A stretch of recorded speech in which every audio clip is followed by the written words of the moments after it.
Hi friends, ఈరోజు టమాటా rice చేస్తున్నా. ఎలా చేస్తానో చెప్తాను చూడండి. నాన్ స్టిక్ పెట్టి ఒక 2 టేబుల్ స్పూన్ ఆయిల్, హల్వా దినుసులు వేసి కలిపినాక కొంచెం పోపు దినుసులు,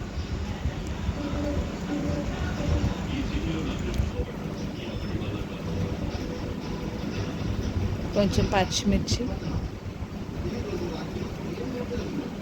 కొంచెం క్యారెట్ ముక్కలు వేసి కలపాలి. టమాటా ముక్కలు వేసి కొంచెం సాల్ట్ వేసి బాగా కలపాలి. బాగా మగ్గే వరకు వేయించాలి.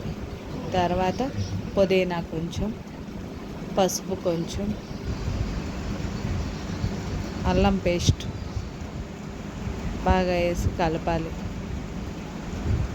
తర్వాత పసుపు, తర్వాత కొంచెం కారం,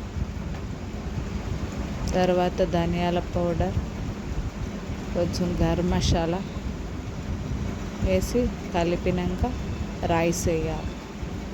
రైస్ వేసి బాగా కలపాలి. కలిపినాక కొంచెం కొత్తిమీర వేసి తీస్తే టమాటా రైస్ రెడీ. Thank you.